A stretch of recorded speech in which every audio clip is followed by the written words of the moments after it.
Kumusta po kayo mga minamahal naming taga-subaybay? At maligayang pagbabalik sa ating channel.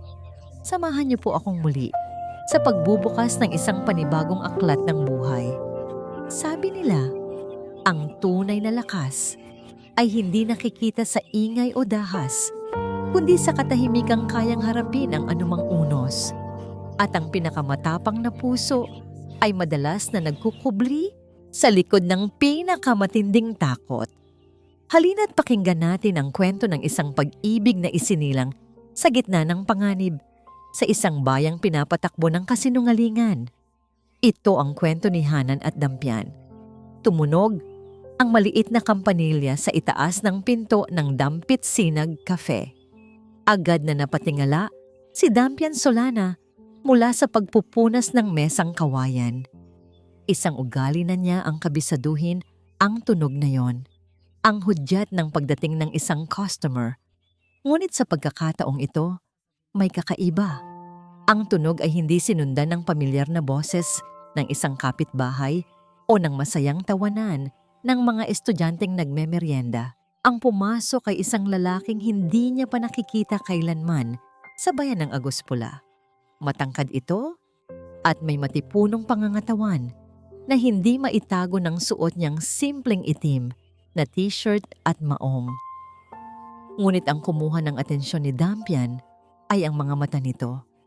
Tahimik, ngunit tila sinusuri ang bawat sulok ng kanyang maliit na kapihan, mula sa mga nakasabit na palamuting gawa sa abaka hanggang sa mga nakadisplay na butil ng kape mula sa kabundukan at nagtagal sa kanya. Nakaramdam siya ng bahagyang kaba. Sa Agos Pula, ang bawat bagong mukha ay maaaring mga hulugan ng dalawang bagay, turista o gulo. At sa aura ng lalaking ito, alam ni Dampian na hindi ito turista. Magandang umaga po, kape. Mahinang tanong ni Dampian, pilit na pinapakalma ang sarili. Hindi agad sumagot ang estranghero. Naglakad ito papalapit sa counter at bawat hakbang nito ay tila may bigat. Umupo ito sa isa sa mga silya at muling tumingin sa kanya. Isang kapeng barako, walang asukal. Ang boses nito ay malalim at kalmado, ngunit may diin na nagpapahiwatig ng awtoridad. Mabilis na tumalikod si Dampian para ihanda ang order. Masaya na may dahilan na siya para hindi salubungin ang titig nito. Habang nagsasalin siya ng mainit na tubig, naramdaman niya ang mga mata nito na nakasunod sa bawat kilos niya. Nanginginig ng bahagya ang kanyang kamay nang ilapag niya ang tasa ng kape sa harap nito. Heto na po. Hindi siya nito pinansin. Ang atensyon nito ay nasa labas, sa kalsada, tila may hinihintay. At hindi nga nagtagal, muling tumunog ang kampanilya. Sa pagkakataong ito, kilalang kilala ni Dampian ang mga pumasok. Sina Sargento Rivas at Korporal Balagtas. Ang dalawang pulis na kinatatakutan at kinaiinisan ng buong bayan dahil sa kanilang kabastusan at pag-abuso sa kapangyarihan. Aba-aba, mukhang may bago tayong bisita sa bayan. Bungad ni Rivas. Ang ngisi nito ay hindi umabot sa kanyang mga mata. Si Balagtas ay humalakhak sa likod nito. Hindi kumibo ang estranghero. Itinaas lamang nito ang tasa at dahan-dahang humigop ng kape. Lumapit ang dalawang pulis sa mesa nito. Hoy mister, hindi mo ba kami narinig? Tinatanong ka namin. Mayabang na sabi ni Balagtas. Tinapik ng malakas ang mesa. Dahan-dahang ibinaba ng estranghero ang tasa. Tumingin ito kay Balagtas, pagkatapos ay kay Rivas. May problema ba tayo mga officers? Tanong nito. Ang boses ay nanatiling kalmado. Ang kapayapaan sa boses nito, ang tila mas nagpainit ng ulo ni Rivas. Problema? Oo, may problema kami. Problema namin ang mga dayong katulad mo na basta-basta na lang sumusulpot dito na akala mo kung sino. Hinawakan ni Dampian ang gilid ng counter. Ang mga daliri niya ay namumuti na sa higpit ng kapit. Huwag kang makialam, Dampian. Huwag kang titingin. Huwag. Paulit-ulit niyang bulong sa sarili. Nakita niya sa gilid ng kanyang mata kung paano sinadyang itulak ni Rivas ang mesa. Natapon ang natitirang kape sa itim na t-shirt ng estranghero. Napatayo ang ilang customer sa sulok, takot na madamay. Ngunit ang lalaki ay hindi natinag. Dahan-dahan itong tumayo. Ang tangkad nito ay mas lalong namayani sa dalawang pulis. Kumuha ito ng tissue mula sa dispenser at marahang pinunasan ang kanyang damit. Hindi pa rin nagbabago ang ekspresyon sa mukha nito. "Pasensya na, hindi ko sinasadya," sarkastikong sabi ni Rivas. "Baka naman gusto mong magreklamo sa presinto?" "Hindi na kailangan," sagot ng estranghero. "Dahil ang presinto na mismo ang lalapit sa inyo." Nagtaka si Rivas, ngunit bago pa siya makapagsalita, muling tumunog ang kampanilya sa ikatlong pagkakataon. Ang pumasok ay si Mr. Gomez, isang mataas na opisyal mula sa munisipyo na hinihingal at namumutla. Sir, kanina pa po namin kayo hinahanap. Bakit po hindi kayo nagpasabi na darating kayo ngayon?" Sabi ni Mr. Gomez. Ang tingin ay nakatuon lamang sa estranghero. Napakunot ang noo ni Rivas at Balagtas. Tumingin sila sa isa't isa, naguguluhan. Humarap si Mr. Gomez sa dalawang pulis. Ang mukha ay puno ng takot at galit. "Mga gunggong, alam niyo ba kung sino ang binabastos ninyo?" Nagsalubong ang kilay ng estranghero. Nagbigay ito ng isang senyas kay Mr. Gomez na tumahimik. Ngunit huli na ang lahat. "Sino ba ang kinakalaban ninyo?" Nanginginig na sigaw ni Mr. Gomez. "Yan si Police Major Hanan Sinukuan, ang bago ninyong Chief of Police." Isang nakabibinging katahimikan ang bumalot sa buong kapihan. Nakita ni Dampian kung paano nawala ang lahat ng kulay sa mukha ni Rivas at Balagtas. Ang kayabangan kanina ay napalitan ng purong sindak. Tila gusto nilang lumubog sa sahig. Si Hanan Sinukuan ay hindi tumingin sa kanila. Ang mga mata niya, na ngayon ay tila mas madilim at mas malalim, ay muling bumaling sa direksyon ni Dampian. Tinitigan siya nito ng diretso, na para bang siya lang ang nakikita sa buong silid. Hindi galit, hindi rin awa, isang tingin na tila tumatagos sa kanyang kaluluwa, na para bang nakikita nito ang lahat ng takot na matagal na niyang itinatago. At sa titig na yon, alam ni Dampian na ang katahimikang matagal na niyang iningatan ay tuluyan ng nabasag. Ang gulo ay hindi lang dumating sa Agos Pula. Nakatayo na ito ngayon sa mismong loob ng kanyang kapihan. Kinabukasan, ang hangin sa loob ng presinto ng Agos Pula ay mas mabigat kaysa sa hamog sa labas. Nakatayo si Hanan Sinukuan sa harap ng lahat ng opisyal ng pulisya. Ang kanyang mga kamay ay nasa likod. Ang kanyang uniforme ay plantsadong-plantsado. Ang kanyang mukha ay walang anumang emosyon. Ngunit ang kanyang mga mata ay matalim na parang balaraw habang nakatitig kina Sargento Rivas at Corporal Balagtas na nakayuko sa kanyang harapan. Kahapon panimula ni Hanan, ang boses niya ay kalmado, ngunit sapat na para marinig sa buong silid. "Dalawa sa inyo ang nagpakita sa akin kung anong klaseng paglilingkod ang ibinibigay ng kapulisan ng bayang ito." Isang nakabibinging katahimikan. Nagpakita kayo ng kabastusan, pag-abuso sa kapangyarihan, at kawalan ng respeto hindi lang sa isang estranghero, kundi sa mismong unipormeng suot ninyo. Lumakad siya papalapit sa dalawa. Ang tunog ng kanyang sapatos ay umalingaw-ngaw sa sahig na semento. Ang unipormeng iyan ay simbolo ng tiwala. Simbolo ng proteksyon, hindi iyan baluti para sa inyong kayabangan. Huminto siya sa harap nila. "Simula ngayon, lahat ay magbabago. Ang sinumang mahuhuling ng aabuso sa sibilyan, nangingikil, o natutulog sa pansitan ay hindi lang masasampahan ng kasong administratibo. Sisiguraduhin kong personal ko siyang kakaladkarin palabas ng presintong ito." Tumingin siya sa kanilang lahat. "Naiintindihan ba?" "Yes, sir," sabay-sabay na sagot ng mga pulis. Ang boses nila ay may halong takot. Sargento Rivas, Corporal Balagtas, muling tawag niya. Isang buwang community service, maglilinis kayo ng plaza at tutulong sa pag-aayos ng pampublikong paaralan. At pagkatapos ng serbisyo ninyo araw-araw, may mandatory training kayo sa akin tungkol sa police ethics and public relations. Maliwanag? Oo po, sir. Halos pabulong na sagot ng dalawa. Hindi makatingin ng diretsyo. Pagkatapos ng pagpupulong, pumasok si Hanan sa kanyang bagong opisina. Simple lang ito at amoy luma. Ngunit hindi iyon ang nasa isip niya. Ang nasa isip niya ay ang babae sa kapihan, si Dampian Solana. Naalala niya ang takot sa mga mata nito kahapon.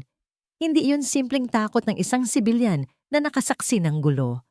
Iyon ay isang takot na malalim, isang takot na tila matagal nang naninirahan sa loob niya. At ang takot na yon, para kay Hanan, ay isang senyales. Isang sintomas ng malubhang sakit na bumabalot sa bayan ng Agos Pula. Nagpasya siyang bumalik sa Dampit-Sinag, hindi bilang hepe ng pulisya, kundi bilang isang ordinaryong customer. Kailangan niyang makausap ito. Kailangan niyang malaman kung ano ang kinatatakutan nito. Pagpasok niya, naroon ulit si Dampian, nag-aayos ng mga bulaklak sa isang maliit na florera. Ngunit nang makita siya nito, agad na nanigas ang mga balikat nito. Ang ngiti na para sana sa mga bulaklak ay biglang naglaho. Magandang umaga, bati ni Hanan. Sinubukang gawing magaan ang kanyang boses. Isang kape ulit. Sige po, sagot ni Dampian, umiiwas ng tingin. Mabilis ang bawat kilos niya, tila gustong matapos agad ang kanilang interaksyon. Nang ilapag nito ang kape, sinubukan ni Hanan na magbukas ng usapan. Pasensya na sa nangyari kahapon. Okay lang po. Wala po yon. Mabilis na sagot nito. Ang mga mata ay nakatuon sa sahig. Nakita ko ang lahat, Mrs. Solana, at alam kong hindi iyon okay lang. Nag-angat ito ng tingin sa wakas at nakita ni Hanan ang isang pader sa likod ng mga mata nito. Isang pader na gawa sa takot at kawalan ng tiwala. Wala po akong nakita, sir. Busy po ako kahapon. Isang malinaw na pagsisinungaling, isang malinaw na pagtataboy. Naintindihan ni Hanan, sa bayang ito, ang pagsasalita ay maaaring maging isang sentensya ng kamatayan. Tumango na lang siya at hindi na nagsalita pa. Nang gabing iyon, mag-isa si Hanan sa kanyang opisina. Sa harap niya ay isang bunton ng mga lumang kaso. Mga kasong isinara na, mga kasong nakatambak na lang. Hinahanap niya ang isang pattern, isang koneksyon, at doon niya nakita. Isang manipis na folder na may markang Solana, Ricardo, accidental death. Binuksan niya ito. Si Ricardo Solana, isang lokal na mamamahayag, ay namatay di umano dahil sa isang hit-and-run accident 5 taon na ang nakalipas. Ang kaso ay isinara dahil sa kakulangan ng ebidensya at testigo. Masyadong malinis, masyadong simple. Tinitigan ni Hanan ang litrato ni Ricardo Solana sa file. At sa tabi nito ay ang pangalan ng anak na naiwan nito, Dampian Solana. Doon niya naintindihan. Ang pader na nakita niya sa mga mata ni Dampian ay hindi basta-basta itinayo. Ito ay binuo, ladrilyo, bawat ladrilyo, ng isang trahedya. Sa mamamantala, sa isang madilim na eskinita sa likod ng palengke, itinulak ni Rivas si Balagtas sa pader. Anong gagawin natin? Itong si Sinukuan, mukhang seryoso. Nanginginig na, sabi ni Balagtas. Tumahimik ka nga, singhal ni Rivas. Akala mo ba hahayaan lang ito ni boss? Kakausapin ko siya. Tandaan mo, mas malalim ang ugat ni boss sa bayang ito kaysa sa sino mang hepe na darating. Pag-alis ni Hanan sa presinto ng hating gabi na, napadaan siya sa tapat ng sarado ng Dampit-Sinag. Nandoon pa ang maliit na delivery vehicle na ginagamit ni Dampian. Ngunit may napansin siyang mali. Ang isa sa mga gulong sa likod ay bagsak. Lumapit siya para tingnan. Hindi ito simpleng pagka-flat. May isang malinis na hiwa sa gilid ng gulong, malinaw na sinadya. Isang mensahe, isang babala. Hindi para sa kanya, kundi para sa babaeng natutulog sa loob na ang tanging kasalanan ay ang makita ang hindi dapat makita. Hindi napansin ni Hanan na nagtiim ang kanyang bagang. Ang babala ay malinaw. Pero para sa kanya, isa lang ang ibig sabihin nito. Nasa tamang landas siya. Isang malamig na takot ang gumapang sa buong katauhan ni Dampian nang makita niya ang gulong.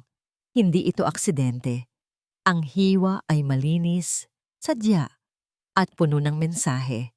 Naramdaman niya ang pag-atras ng dugo mula sa kanyang mukha. Tumingin siya sa paligid, sa mga saradong bintana ng mga kapitbahay, sa mga puno ng akasya na tahimik na nakatayo sa gilid ng kalsada. Pakiramdam niya ay may daan-daang matang nakamasid sa kanya mula sa mga anino. Ang hangin ng umaga ay biglang naging napakalamig. Nanginginig ang kanyang mga kamay habang kinukuha niya ang kanyang telepono. Sino ang tatawagan niya? Ang pulis? Napaka-bitter ng ideya. Sila ang dahilan ng lahat ng ito. Bago pa man niya mapindot ang kahit anong numero, isang itim na pickup truck ang huminto sa kanyang tabi. Bumukas ang bintana at nakita niya ang mukha ni Hanan sinukuan. "May problema ba, Mrs. Solana?" Tanong nito.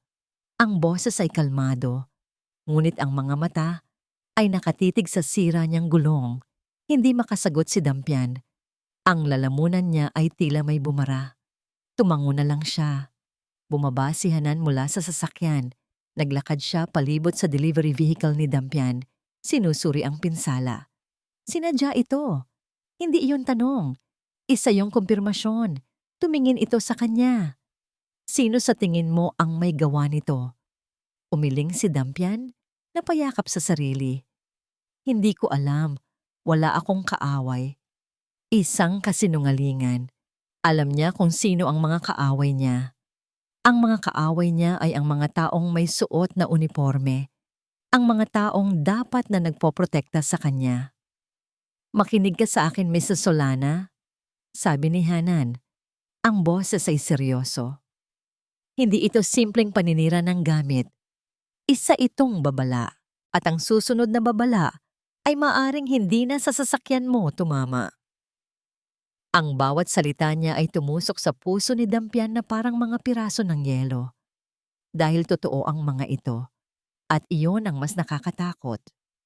"Ihahatid na kita," sabi ni Hanan. "Wag na po. Salamat na lang. Maglalakad na lang ako." Hindi iyon pakiusap. Putol ni Hanan sa kanya. Ang tono ay hindi nagbago, ngunit may bigat na hindi matatanggihan. "Sumakay ka na.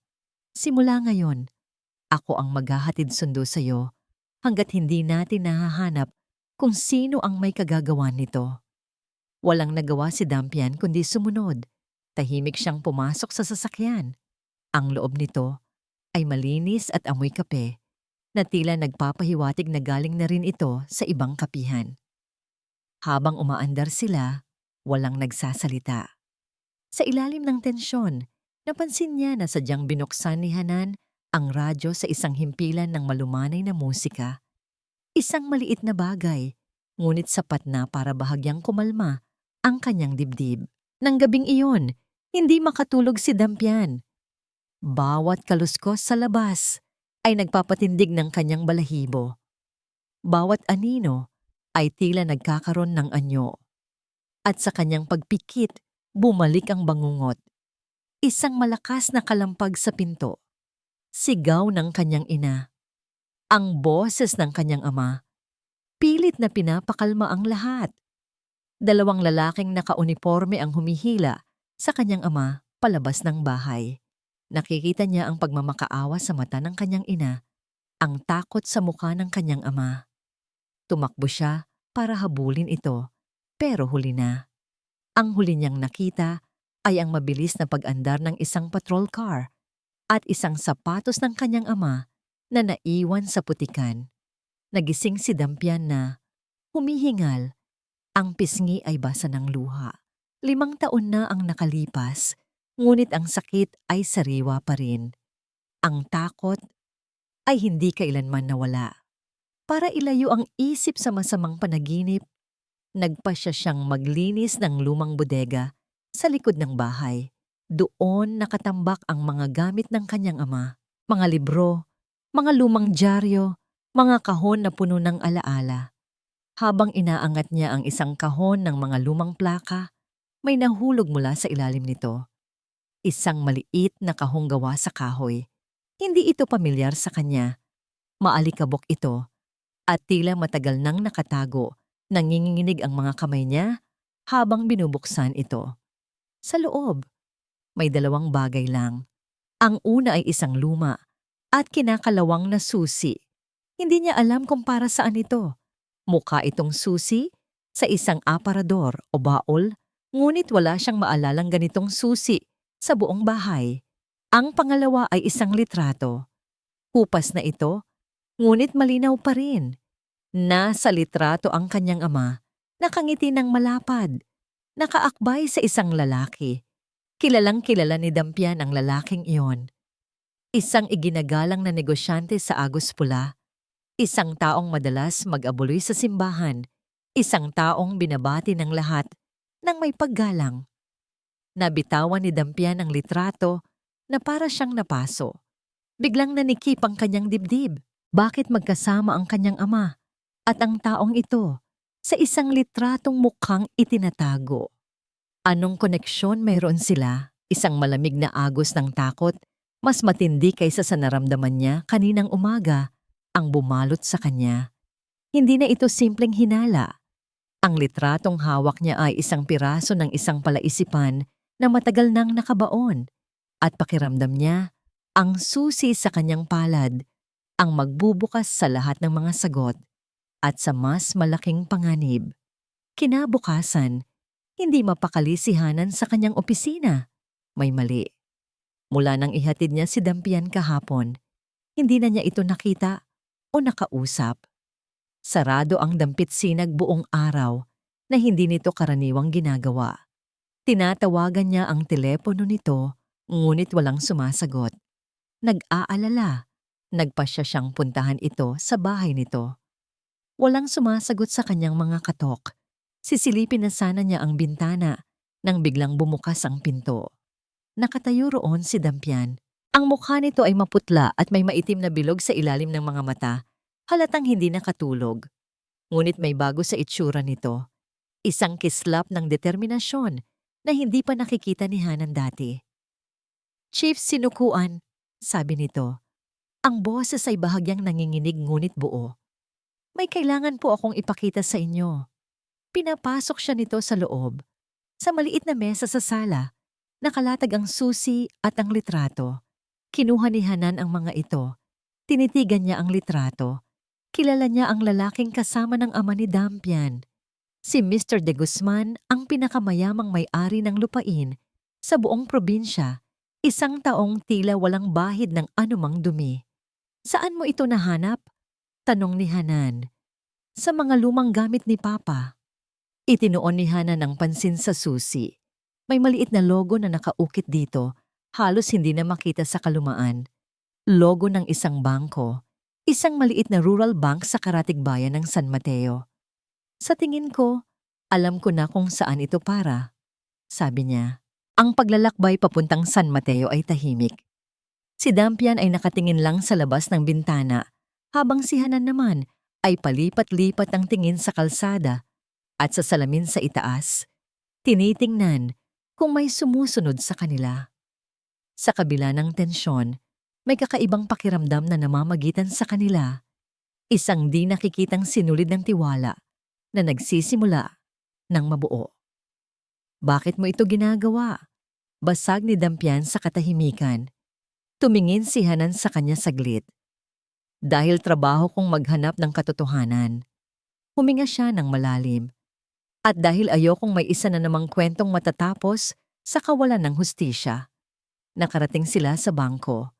Sa tulong ng death certificate ng ama ni Dampian, At ng special power of attorney na mabilis na ginawa ni Hanan, pinayagan silang buksan ang safe deposit box. Nang buksan ng staff ng bangko ang maliit na metal na kahon at iabot sa kanila, pareho silang nakaramdam ng kaba. Dahan-dahang itinaas ni Dampian ang takip. Sa loob, may isang manipis na itim na notebook. Kinuha ito ni Hanan at binuklat. Ang bawat pahina ay puno ng sulat kamay ng ama ni Dampian, mga petsa, mga pangalan, mga numero ng account, mga detalye ng mga illegal na transaksyon, land grabbing, at smuggling. At sa sentro ng lahat ng ito, paulit-ulit na nakasulat ang isang pangalan, De Guzman. Ito na. Ito ang ebidensyang ikinamatay ng ama ni Dampian. Isang bomba na sasabog sa buong Agos Pula. Kailangan na nating umalis dito, sabi ni Hanan. Ang muka ay seryosong-seryoso. Itinago niya ang notebook sa loob ng kanyang jacket. Pabalik na sila sa Agos Pula. Gabi na at madilim ang kalsada sa probinsya. Ang tanging ilaw ay mula sa kanilang sasakyan. Ang bigat ng kanilang natuklasan ay bumabalot sa kanilang dalawa. Natatakot ako, Hanan. Halos pabulong na sabi ni Dampian. Ito ang unang beses na tinawag niya ito sa pangalan nito. Inabot ni Hanan ang kamay nito at pinisil ng marahan. Huwag kang mag-alala. Magkasama tayo dito. Ngunit pagkasabi niya noon, isang nakakasilaw na ilaw ang biglang sumulpot sa kanilang likuran. Isang malaking truck na walang plaka ang bumubuntot sa kanila. Bumibilis. Kumapit ka! Sigaw ni Hanan habang sinusubukan niyang imaneho ang pick-up palayo. Pero huli na ang lahat. Sa isang malakas na kalabog na yumanig sa kanilang mga buto, sinadya silang banggain ng truck mula sa likuran. Nawalan ng kontrol si Hanan sa manibela. Ang sasakyan nila ay umikot-ikot sa kalsada bago tuluyang bumangga ng malakas sa isang malaking puno ng mangga sa gilid ng daan. Ang huling narinig ni Hanan bago siya mawalan ng malay ay ang tunog ng nabasag na salamin at ang mahinang pagtawag ni Dampian sa kanyang pangalan. Nagising si Dampian sa amoy ng alkohol at sa mahinang tunog ng mga aparato. Puti ang lahat sa paligid niya. Puti ang kisame. Puti ang kumot. Nasa ospital siya. Agad siyang napabangon, ngunit isang matinding sakit sa kanyang ulo at braso ang pumigil sa kanya. Dahan-dahan lang, iha. Isang nurse ang lumapit sa kanya, inaalalayan siyang humiga muli. Mabuti at gising ka na. Si Hanan. Iyon ang unang salitang lumabas sa kanyang bibig. Ang boses niya ay paos. Nasaan si Chief Sinukuan? Nasa kabilang kwarto lang siya. Nagtamo siya ng ilang sugat at bali sa braso. Pero ligtas na siya. Sagot ng nurse. Napakaswerte ninyong dalawa. Kung hindi matibay ang sasakyan ninyo, baka hindi na kayo umabot dito. Hindi aksidente. Alam yun ni Dampian. Ang salitang swerte ay isang insulto sa nangyari. Iyon ay isang pagtatangka sa kanilang buhay. Nang payagan na siyang tumayo, agad niyang pinuntahan ang kwarto ni Hanan. Nakita niya itong nakaupo sa gilid ng kama. Ang kaliwang braso ay nakakas at may benda sa noo. Nakatingin ito sa labas ng bintana. Malalim ang iniisip. Hanan, lumingon ito. Nang makita siya, isang bahagyang ginhawa ang gumuhit sa mukha nito. Ngunit agad ding napalitan ng pag-aalala. Dampian, ayos ka lang ba? May masakit ba sa'yo? Sa halip na sumagot, humakbang si Dampian papalapit. At lahat ng takot, lahat ng galit, lahat ng sakit na kinimkim niya sa loob ng 5 taon at sa nagdaang ilang araw ay biglang sumabog. Ayos lang ba ako? Nanginginig ang boses niya, tumataas sa bawat salita. Ayos lang ba ako? Muntik na tayong mamatay, Hanan. Dahil sa'yo. Nagulat si Hanan sa biglaang pagsabog niya. Dahil sa paghuhukay mo sa nakaraan. Dahil sa pagpipilit mo. Tahimik ang buhay ko bago ka dumating. Sigaw niya, ang mga luha ay sunod-sunod nang tumutulo mula sa kanyang mga mata. Oo, takot ako. Araw-araw akong takot. Pero ligtas ako sa takot na yon. Ngayon, ngayon hinahabol na nila ako para patayin. Dampian, kumalma ka. Huwag mo akong sabihang kumalma. Itinuro niya ito. Ikaw ang nagdala ng sigwang ito sa buhay ko. Ang notebook. Nasaan ang notebook? Nasa akin pa. Ligtas. Mahinang sagot ni Hanan. Ibigay mo sa akin. Hindi pwede. Masyadong delikado. Mas delikado kung mananatili ako sa tabi mo. Isang malakas na sampal ang dumapos sa pisngi ni Hanan. Ang tunog nito ay umalingaw-ngaw sa tahimik na kwarto. Pareho silang natigilan. Nanginginig ang kamay ni Dampian habang nakatingin siya sa pulang marka sa mukha ni Hanan. Tapos na ako, sabi ni Dampian. Ang boses niya ay basag na.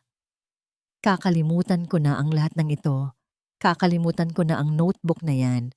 Kakalimutan ko na ang tatay ko. Ang gusto ko lang ay mabuhay. Tumalikod siya at naglakad palabas ng kwarto. Iniwan si Hanan na hindi makapagsalita. Pagbalik ni Dampian sa Agospula, ang unang lugar na pinuntahan niya ay ang kanyang kapihan, ang Dampit Sinag. Ang lugar na binuo niya mula sa abo ng kanyang kalungkutan. Ngayon, para sa kanya, isa na lang itong paalala ng panganib. Tinitigan niya ang bawat sulok nito nang may walang lamang tingin. Wala na ang init, wala na ang pagmamahal. Isa na lang itong kulungan na gawa sa mga pangarap. Kinuha niya ang kanyang telepono at tinawagan ng isang real estate agent na matagal nang may gusto sa pwesto niya. Gusto kong ibenta ang lugar na ito, sabi niya. Ang boses ay malamig at desidido. Sa lalong madaling panahon. Kinabukasan, bumalik si Hanan sa Agospula. Ang braso ay nakasling pa rin. Nagpunta siya diretso sa Dampit Sinag. Umaasang kakausapin si Dampian ng mas mahinahon. Ngunit ang sumalubong sa kanya ay isang tanawing dumurog sa kanyang puso. Isang malaking karatulang gawa sa kahoy ang nakasabit sa harap ng kapihan. Nakasulat dito sa mapulang pintura ang mga salitang, "For sale." Sinubukan niyang katukin ang pinto. "Dampian, mag-usap tayo." Maya-maya'y bahagyang bumukas ang pinto. Si Dampian. Ngunit ang mga mata nito ay walang buhay. Frio. Wala na tayong dapat pag-usapan, Chief. Aalis na ako sa bayang ito. Huwag mong gawin to. Huwag kang sumuko. Hindi ako sumusuko. Malamig na sagot nito. Pinipili ko lang mabuhay. At sa harap mismo ng kanyang mukha, dahan-dahan nitong isinara ang pinto. Ang malakas na tunog ng pag-lock nito ay parang isang hatol. Isang pader na muling itinayo sa pagitan nilang dalawa. Mas mataas at mas matibay kaysa dati.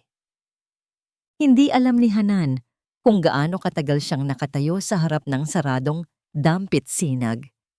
Ang salitang "for sale" ay tila nakaukit hindi lang sa karatula, kundi maging sa kanyang puso. Ito ang unang pagkakataon na nakaramdam siya ng ganitong kabiguan sa kanyang misyon.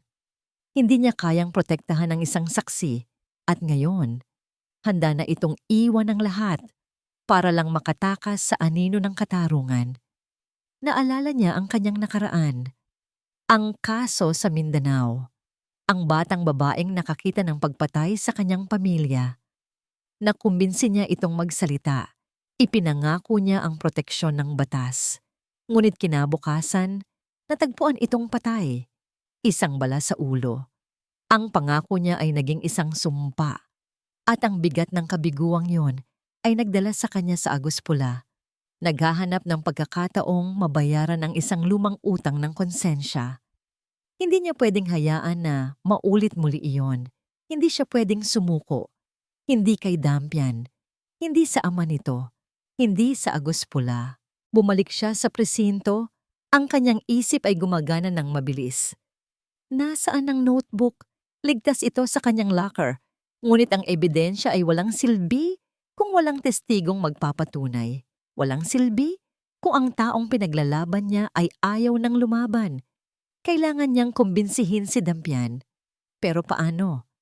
Hindi na siya makikinig sa kanya bilang isang hepe ng pulisya. Kailangan niya itong kausapin hindi bilang isang awtoridad, kundi bilang isang tao. Isang taong may kakayahang masaktan at mabigo. Samantala, sa kabilang dako ng bayan, nagngingit-ngit sa galit si Mr. De Guzman sa kanyang malawak na mansyon. Hindi pa rin natatapos ang trabahong ito, Rivas. Ang boses niya ay may bahid ng asido.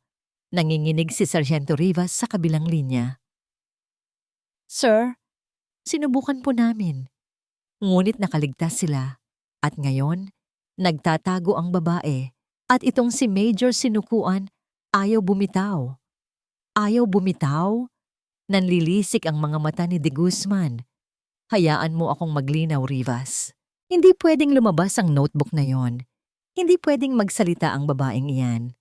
Malalaman ng lahat ang koneksyon ko sa pagkamatay ng ama niya. At kapag nangyari iyon, hindi lang ang trabaho mo ang mawawala. Ang buong pamilya mo, kasama ang asawa at mga anak mo, ay magdurusa.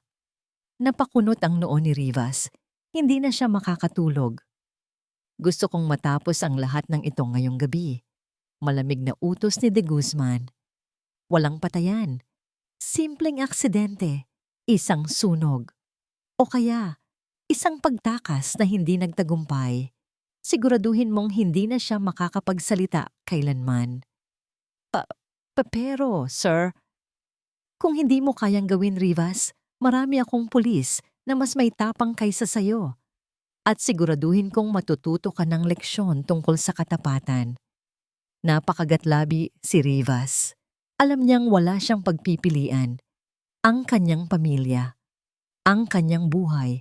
Kung hindi niya gagawin ito, mawawala ang lahat.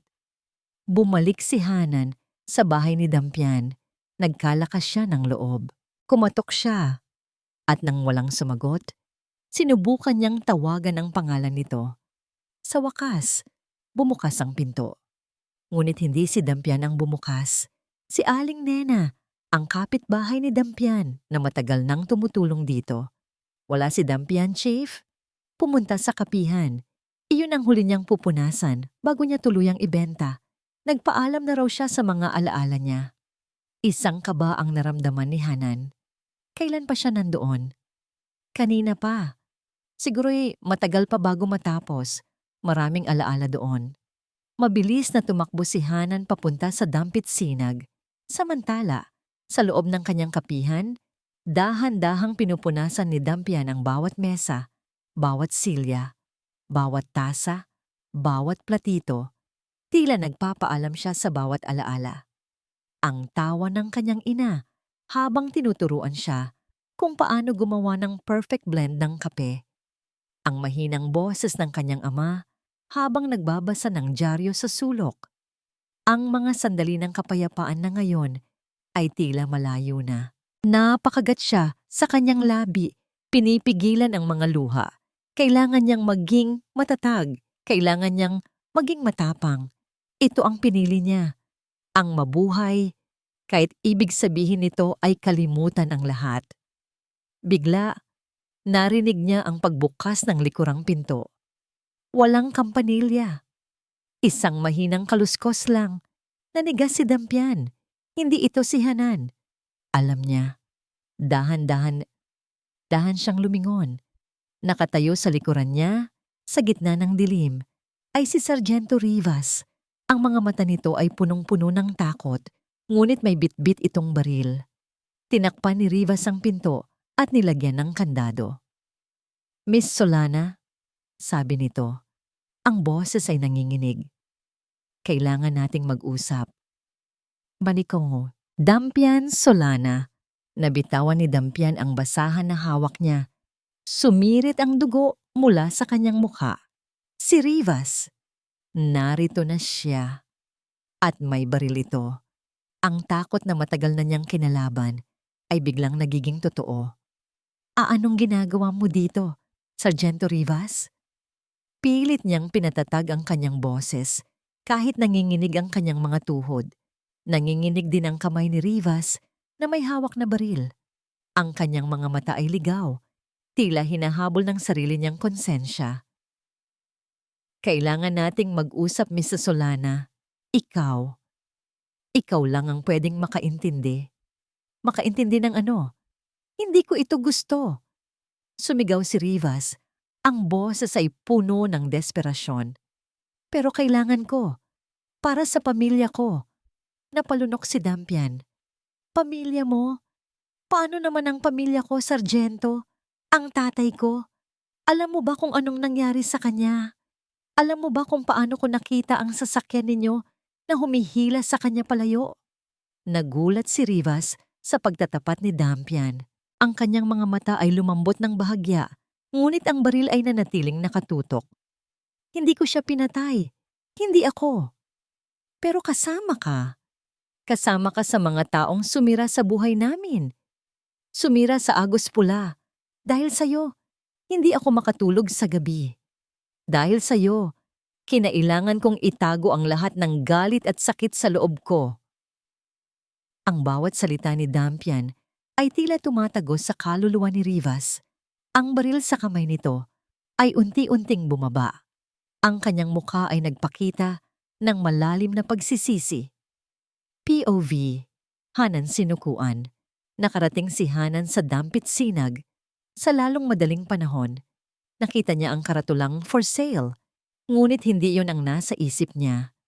Nakita niya ang pinto sa likod, na karaniwang nakabukas ng bahagya ay nakasarado. At may kandado. Mali.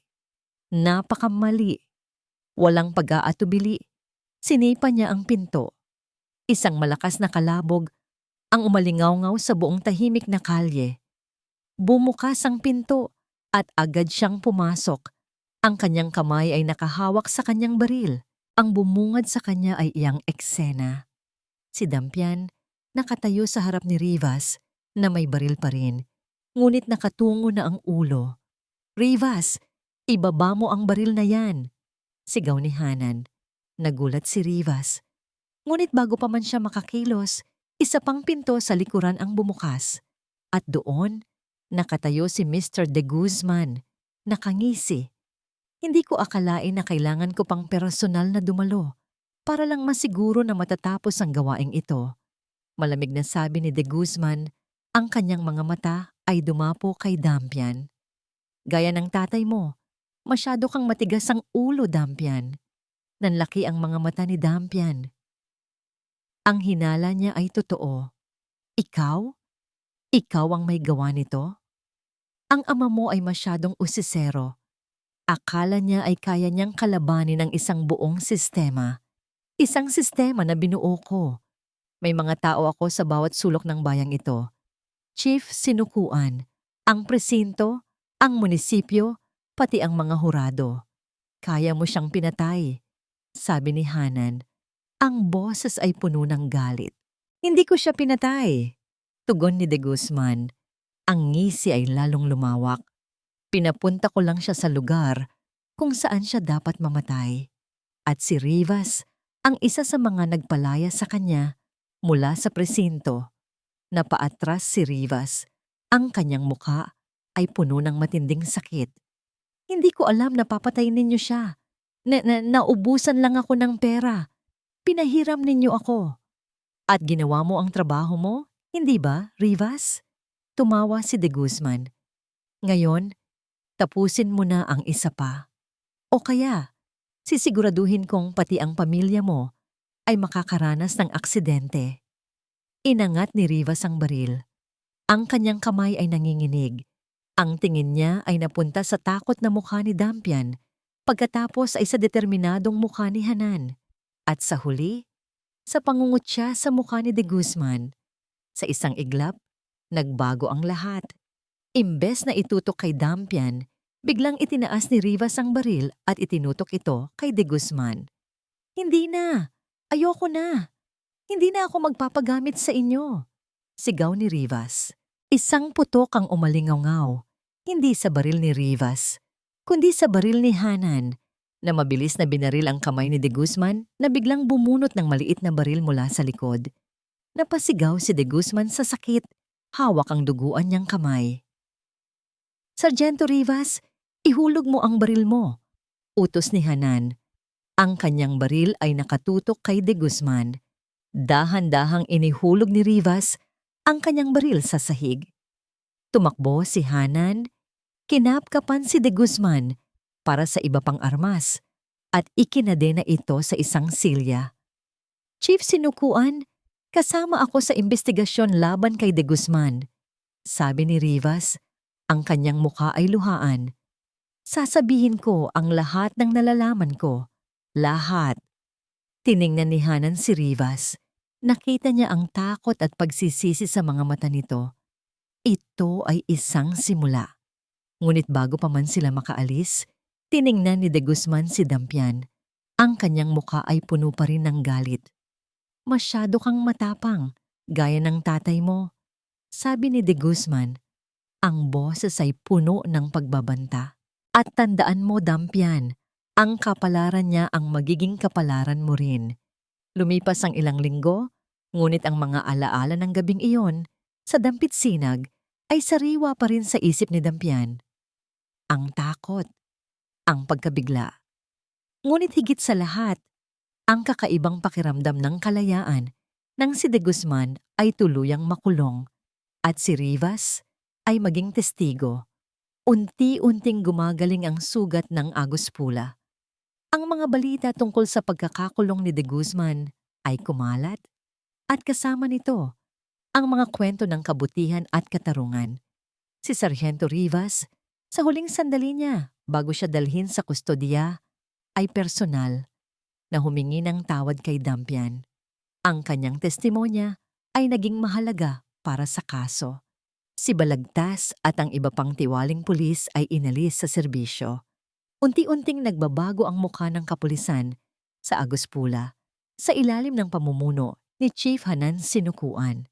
Ang karatula na for sale sa labas ng Dampit Sinag ay ibinabana ni Dampian na pagdesisyonan niyang manatili. Hindi na ito isang lugar ng takot para sa kanya, kundi isang simbolo ng pag-asa. Isang araw, muli niyang binuksan ang kanyang kapihan. Malinis na ang lahat. Sariwa ang amoy ng kape. Ngunit ngayon, may iba na. May pakiramdam na ng pag-asa at bagong simula. Ang unang customer na pumasok ay hindi isang estranghero. Si Hanan Sinukuan, ngunit hindi ito naka-uniforme. Nakasuot lang ito ng simpleng puting polo at maong. Hindi na siya ang Chief Sinukuan na puno ng tensyon, kundi si Hanan, ang lalaking nagpahirap sa kanya, nagpaluha. Ngunit siya ring nagligtas sa kanya. Magandang umaga, Mrs. Solana. Bati nito. May ngiti sa kanyang mga labi na hindi pa niya nakikita noon. Magandang umaga, Chief Sinukuan. Ganti niya. Ngunit hindi niya napigilan ang isang maliit na ngiti sa kanyang mukha. Huwag mo na akong tawaging Chief. Hanan na lang. Sabi nito. Umupo sa isa sa mga silya sa counter para sa isang kape. Ibinigay ni Dampian ang kape nito. Ang mga kamay niya ay hindi na nanginginig. Ang tingin niya ay hindi na umiiwas. Salamat, sabi ni Hanan. Tinitigan ng kape. Salamat sa tapang mo, Dampian. Hindi ako naging matapang, sagot ni Dampian. Natakot ako. Pero may nagbigay sa akin ng lakas ng loob para lumaban. Tiningnan niya ito ng diretso sa mata. Salamat sa paglaban mo para sa akin. Para sa Agos Pula. Nagkatinginan sila ng matagal. Sa mga mata ni Hanan, nakita ni Dampian hindi lang ang dedikasyon sa katarungan, kundi pati na rin ang isang damdaming matagal na niyang nararamdaman. Isang pag-aalala. Isang pagmamahal na dahan-dahang lumalago sa gitna ng lahat ng kaguluhan. Ayokong umalis ka, sabi ni Hanan. Ang kanyang boses ay mas malambot kaysa dati. Gusto kong manatili ka dito. Gusto kong makita ang Agos Pula na magbago. Kasama ka. Ngumiti si Dampian. Isang tunay na ngiti. Isang nangiting matagal nang nakakulong. Hindi na ako aalis. Saan pa ako pupunta? Ito ang bahay ko. At ngayon, mas maganda na ang bahay na ito. Isang araw, pagkatapos ng trabaho, magkasama silang lumabas ng dampit sinag. Nakita nila ang mga tao sa plaza, nagtatawanan, walang takot. Mga bata na naglalaro sa gitna ng ilaw ng gabi. Ang agos pula ay bumangon muli. Naglakad sila ng tahimik. Ang kanilang mga kamay ay dahan-dahang nagtagpo at naghawak. Ang pagbabanta ni De Guzman ay hindi na isang multo sa likod ng kanyang isip. Ang kanyang kapangyarihan ay naglaho. At si Dampian, hindi na isang biktima, kundi isang survivor, isang testigo, isang inspirasyon. Nang makarating sila sa tapat ng dampit sinag, tumigil sila. Tumingala si Hanan sa karatula. Ang kanyang daliri ay marahang dumapo sa mga salitang dampit sinag. Mahinang sabi niya, tiningnan si Dampian. Ang kanyang mga mata ay nagniningning. Sa wakas, nagtagpo ang dampi at ang sinag. Ngumiti si Dampian. Ang kanyang puso ay puno ng pag-asa at pag-ibig. Sa wakas, pagkatapos ng mahabang panahon ng dilim, natagpuan niya ang kanyang sariling sinag at kasama niya isang Hanan, isang kapayapaan na matagal na niyang hinahanap. At dito po nagtatapos ang kwento nila, Dampian at Hanan. Isang paglalakbay na nagturo sa atin na ang tunay na lakas ay hindi nakikita sa ingay o dahas, kundi sa katahimikang kayang harapin ang anumang unos, na ang pagpapatawad ay hindi lang para sa iba, kundi para rin sa ating sarili. Higit sa lahat, ang kwentong ito ay nagpakita na ang pag-ibig, lalo na ang pag-ibig na ipinaglalaban para sa katarungan, ay may kakayahang magbigay liwanag kahit sa pinakamadilim na kalsada. Taas-mo. Taos-puso po akong nagpapasalamat sa inyong walang sawang pagsubaybay sa bawat kabanata ng kwentong ito. Ang inyong suporta, ang aming inspirasyon para patuloy na magbahagi ng mga kwentong puso. Nais ko pong marinig ang inyong saloobin. Anong aral ang nakuha ninyo sa kwento ni Dampian at Hanan? Ano ang paborito ninyong sandali? I-comment nyo lang po sa ibaba at sisikapin kong basahin ang bawat isa. Kung nagustuhan nyo ang kwentong ito, isang pindot lang po sa like button. I-share ang video na ito sa inyong mga kaibigan. At syempre, mag-subscribe sa aming channel para sa mas marami pang mga kwentong pampuso. Huwag kalimutang i-click ang notification bell para updated kayo sa aming susunod na upload. Muli, ako po ang inyong lingkod, nag-iiwan ng isang paalala. Ang bawat puso ay may sariling kwento, at ang bawat kwento ay may aral na naghihintay na matuklasan. Huwag matakot labanan ng dilim, dahil sa huli, ang liwanag ang mananaig. Pagpalain po kayo ng Panginoon, kayo at ang inyong buong pamilya. Hanggang sa muli, mga minamahal nating taga-subaybay.